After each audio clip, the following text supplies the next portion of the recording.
जय Hind everyone. Welcome to government exams funda CAPF 2021 की notification के बारे में आज हम बात करेंगे। CAPF 2021 की नोटिफिकेशन आ चुकी है।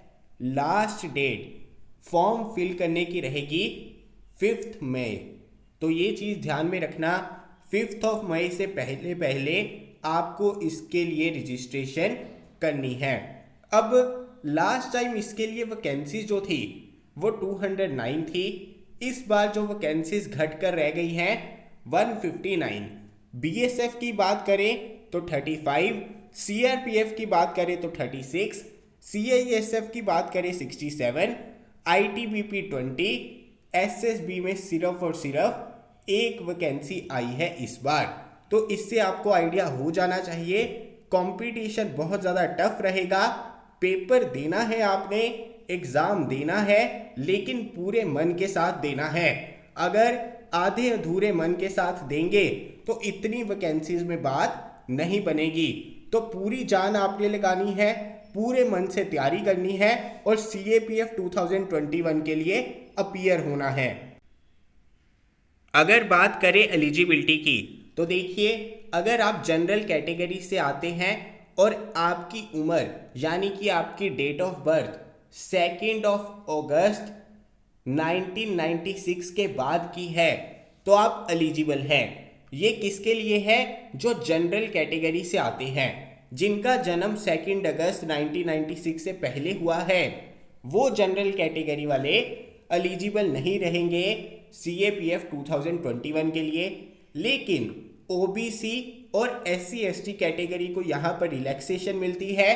अगर बात करें OBC की तो यहाँ पर रिलैक्सेशन मिलती है 3 साल, यानी 2 अगस्त 1993 इसके बाद वाले जो हैं एलिजिबल रहेंगे अगर वो OBC कैटेगरी से आते हैं CAPF 2021 के लिए। अगर बात करें SC/ST कैटेगरी की तो उनको 5 साल की एज रिलैक्सेशन मिलती है और अगर उनका बर्थ 2 अगस्त 1991 के बाद हुआ है तो वो एलिजिबल रहेंगे CAPF 2021 के लिए। अभी अगर हम बात करें कि CAPF 2021 में पूछा क्या क्या जाएगा, देखिए आपका पेपर 1 एंड पेपर 2 होता है। इसमें पेपर 1, पेपर 2 और ये दोनों ही जो एग्ज़ाम हैं ये एक ही दिन होते हैं। काफ़ी बच्चों को ये कन्फ्यूज़न रहती है कि क्या वो पेपर 2 बाद में देंगे जब पेपर 1 क्वालिफाई होगा। नहीं, एक ही दिन में आपका पेपर 1 होता है, पेपर 2 होता है। पेपर 1 आपका आता है ऑब्जेक्टिव टाइप का, पेपर 2 आता है सब्जेक्टिव टाइप का। ऑब्जेक्टिव टाइप यानी कि सबसे पहले अगर हम बात करें पेपर 1 की, पेपर 1 की तो इसमें 125 क्वेश्चंस रहते हैं। 125 क्वेश्चंस में से हर एक क्वेश्चन के मार्क्स जो हैं 2 मार्क रहते हैं, यानी कि 250 मार्क्स का ये आपका एग्जाम होता है पेपर 1। ये बात क्लियर हो गई। अब पेपर 1 का जो ऑब्जेक्टिव टाइप पेपर है उसमें आता क्या है, देखिए GS के हमारे जितने भी सब्जेक्ट्स हैं, polity, history, geography, economics, science, current affairs, यही सब कुछ इसमें मेनली पूछा जाता है। इसके अलावा 10 से 15 question mathematics and reasoning part के आते हैं 125 में से। लेकिन ये क्वेश्चन जो है बहुत ज़्यादा बेसिक होते हैं, ये चीज़ आपको क्लियर होनी चाहिए। अगर हम बात करें पेपर 2 की, पेपर 2 की तो पेपर 2 आपका होता है सब्जेक्टिव टाइप का, जिसमें ज़्यादा मार्क्स आपके रहते हैं एस्से के, आर्गूमेंट के, रिपोर्ट राइटिंग के। उसके अलावा प्रेसी एंड इंग्लिश कॉम्प्रीहेंशन आपको आता है पेपर 2 में। ये पेपर 2 आपका रहता है 200 मार्क्स का, जिसमें से 25% मिनिमम मार्क्स आपको स्कोर करने ही होते हैं, यानी कि 50 मार्क्स। 50 मार्क्स आपके मिनिमम पेपर 2 में आने ही चाहिए। उसके बाद पेपर 1 प्लस पेपर 2 की टोटल कट ऑफ भी आपको क्लियर करनी होती है CAPF एग्जाम का रिटर्न क्लियर करने के लिए। जो आपका पेपर 2 सब्जेक्टिव टाइप का रहता है उसमें जब तक आप प्रैक्टिस नहीं करेंगे एस्से लिखने की, आर्गूमेंट लिखने की, रिपोर्ट राइटिंग लिखने की, तब तक आप इफेक्टिवली वहाँ पर नहीं लिख सकते यूपीएससी के एग्ज़ाम में। उसके अलावा वहाँ पर टाइम बाउंडेशन भी होती है, आपको गिवन टाइम में पेपर 2 कंप्लीट करना है, जिसकी वजह से आपको लिखने की आदत होनी चाहिए। इसी के लिए हमारा CAPF 2021 का बैच जो है चल रहा है, जिसमें पेपर 2 की डिस्क्रिप्टिव इवैल्यूएशन की जा रही है, एसे की, रिपोर्ट्स की, आर्गूमेंट्स की।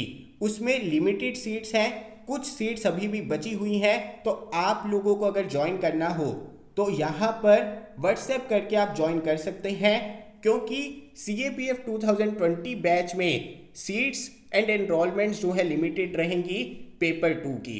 अब बात करते हैं कि पेपर 1 एंड पेपर 2 तो आपने क्लियर कर लिया, उसके बाद आपका होता है फिजिकल एफिशिएंसी टेस्ट, जो कि सिर्फ आपको पास करना होता है, उसके मार्क्स नहीं होते। यानी कि आपको पता चल गया पेपर 1 250 मार्क्स का, पेपर 2 200 मार्क्स का, उसके बाद आपकी 150 मार्क्स की होती है इंटरव्यू, यानी कि टोटल आपके मार्क्स हो गए 600, जिसके अकॉर्डिंग फाइनल मेरिट लिस्ट बनती है और आपकी सिलेक्शन होती है CAPF 2021 में। अब बहुत सारे बच्चों ने ऑलरेडी CDS की तैयारी या तो कर रहे होते हैं या उन्होंने कर ली होती है। देखिए, CDS और CAPF में जो मेन डिफरेंस रहता है वो यही रहता है कि CDS में आपके और भी सब्जेक्ट्स होते हैं, जैसे English, mathematics and even GS में भी ज़रूरी नहीं होता कि आपको बहुत ज़्यादा स्कोर करना है।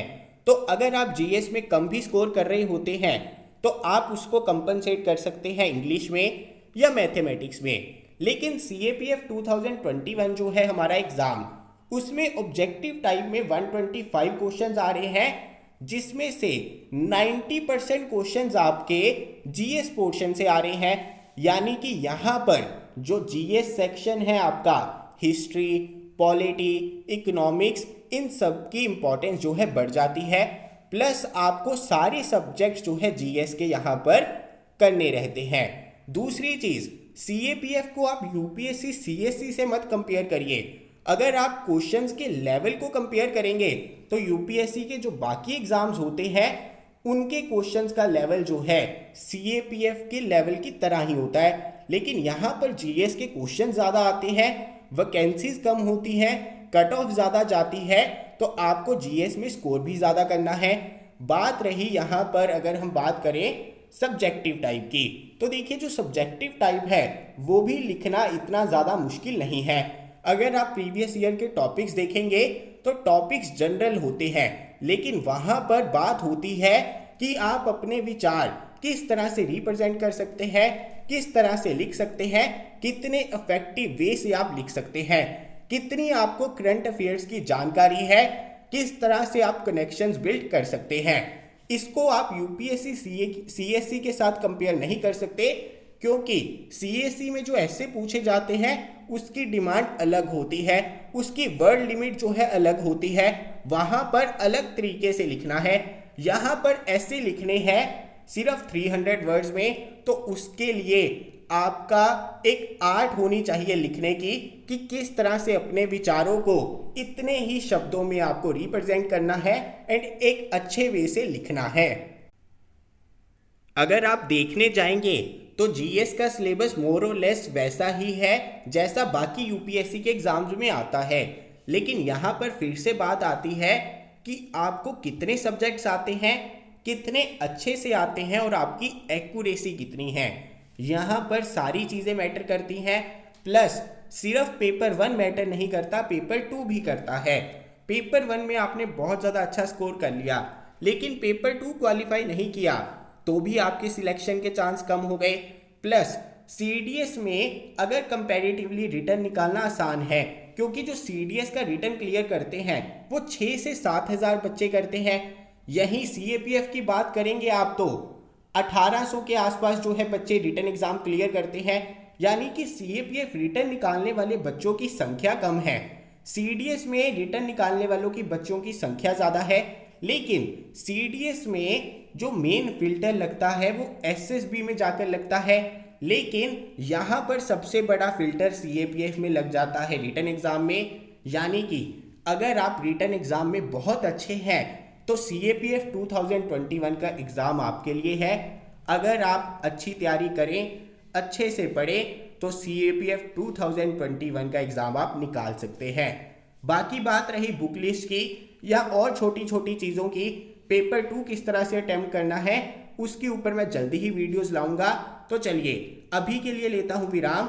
अभी के लिए आपको इतना ही बताना था कि नोटिफिकेशन आ चुकी है, तो आप सभी लोग जो है अप्लाई कर लीजिए। इसके अलावा CDS 2 2021 का बैच शुरू हो चुका है, CAPF 2021 का बैच शुरू हो चुका है।